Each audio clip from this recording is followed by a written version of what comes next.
The universe is a vast and complex place that in many ways we still don't understand. We exist on this relatively tiny rock called Earth, floating around a relatively average star, the Sun. And with the help of modern technology, we've only just begun to explore even a tiny part of the space that surrounds us.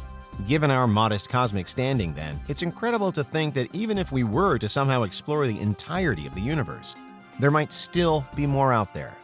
But this is Unveiled, and today we're setting sail to travel the multiverse, and this time through the lens of Hindu cosmology. Do you need the big questions answered? Are you constantly curious? Then why not subscribe to Unveiled for more clips like this one, and ring the bell for more thought-provoking content. If you're a fan of science, science fiction, superhero movies, pretty much anything nowadays, then you're probably familiar with the multiverse. The theory that we're all living in only one of possibly infinite parallel universes. And while there's no confirmed scientific consensus as to whether or not the multiverse in any of its many guises is true, it is a concept that has crossovers into faith as well. So for today's video, we're assessing the multiverse as conceived in Hindu cosmology. To understand this multiverse, it's helpful to first consider other aspects of Hindu mythology. For example, there's an important distinction made here between matter and spirit. In Hinduism, the universe is composed of both of these things, with the main difference being that matter is physical and can therefore be destroyed, whereas spirit is non-physical and can so never be destroyed. For Hindus, the physical, material part of existence is then an illusion. And so it follows that the ultimate goal of Hinduism is to reach enlightenment, a level of existence at which one can see through the illusion and realize that all material things are temporary and that the spirit is always more important. The cyclical nature of existence is another major and well-known theme in Hinduism, and ultimately it's another key aspect to the Hindu multiverse. The idea is that all material things go through three main phases of creation, preservation, and destruction. Therefore, again, the physical part of the universe, all things that we can see, feel, hear, and so on, must eventually be destroyed. These three phases are often represented by three of the most prominent Hindu gods: Brahma the creator, Vishnu the preserver, and Shiva the destroyer. And it's believed that the interactions between these three are what fundamentally result in a many-layered reality of multiple universes, a multiverse. In Hindu tradition, the lifespan of the universe corresponds to the lifespan of Brahma, at the end of which Brahma dies and the universe is destroyed with him. Fortunately, though, even after the death of the universe, all is not lost, and a new universe is born out of the ashes of the old. In this way, it's sometimes argued that Hindu cosmology has some similarities with modern scientific theories regarding the universe.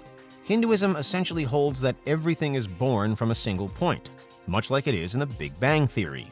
It then posits that everything eventually collapses into that same point, which comes close to another floated scientific prediction for our universe's fate, known as the Big Crunch. What's most important, though, is that because a new creation always follows from destruction in Hinduism, destruction isn't considered a bad thing. After all, the god Shiva, the destroyer, has a divine duty to end the universe in order to pave the way for a new one, and he's worshipped for doing so. Which brings us back to that distinction between matter and spirit. Matter, remember, can be destroyed, but that's fine because the spirit continues. The Hindu multiverse, in one sense, then, refers to the fact that the universe is not a single space, but rather infinite spaces occurring one after another.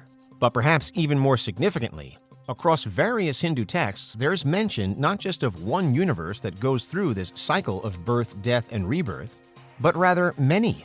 In some cases, it's suggested that there's an endless number of universes that all coexist at the same time. It's variously said that these universes float around just like atoms do from our perspective, and that each one contains its own Brahma, Vishnu, and Shiva, its own story of birth, preservation, and destruction. It's said that each universe consists of many unique layers too, including earth, water, fire, air, and sky, to add more detail. But despite these structural similarities, each universe has the potential to be unique. By hosting different creatures, for example, different environments, cultures, and perhaps different rules of nature. And some universes even come with other universes contained inside them. The possibilities are essentially endless then. As such, there are many myths and legends in the ancient texts that refer back to the multiverse, making use of the many variations that it offers. So now we have the idea that each individual universe is moving through a repeating cycle from birth to rebirth, and the idea that this is happening across countless multi-layered multiple universes that exist on a higher level. You'd perhaps think that the structure of reality must end there, but there's one final concept to incorporate.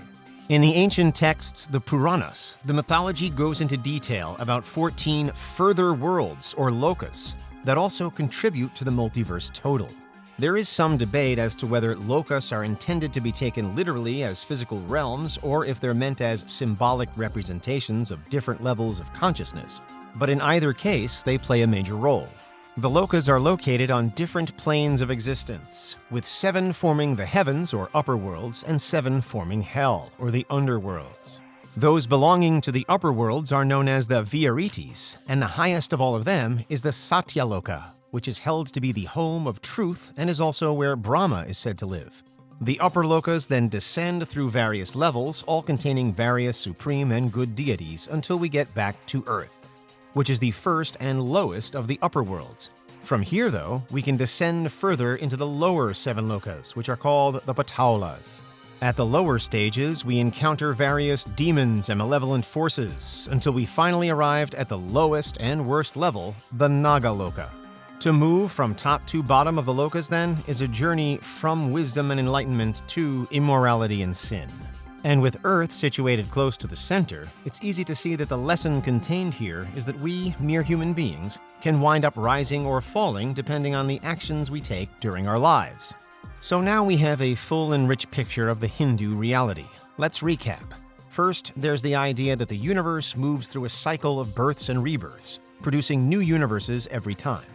This cycle is guided by the gods Brahma, Vishnu, and Shiva, and carries on indefinitely. Second, we have the idea that this cycle is happening across endless universes, not just this one, that exist on a higher plane of reality. These multiple universes are many-layered and are self-contained. Third, and finally, inside each of these many cyclical universes, there's a fundamental structure of lokas, split across 14 levels in total. Earth itself is in the middle, but there are many other realms above and below Earth, too, the highest of which promises peace, the lowest of which promises torment. For the most part, the myths and legends suggest that traveling across the multiverse is difficult, if not impossible, and many of those who do achieve it only do so with the help of at least one divine being. But to finish, we'll again highlight the distinction made at the top of this video between physical matter and the non-physical spirit. When considered against the backdrop of the multiverse, we encounter the possibility that the spirit can go to places that are otherwise impossible for our physical bodies to reach. We're imbued with consciousness, imagination, and emotions like love, fear, and hope. It's these that color or cloud our experience of life, and it's perhaps through these that we can gain a greater understanding. The multiverse in Hindu cosmology is perhaps then as much a spiritual concept as it is a physical one.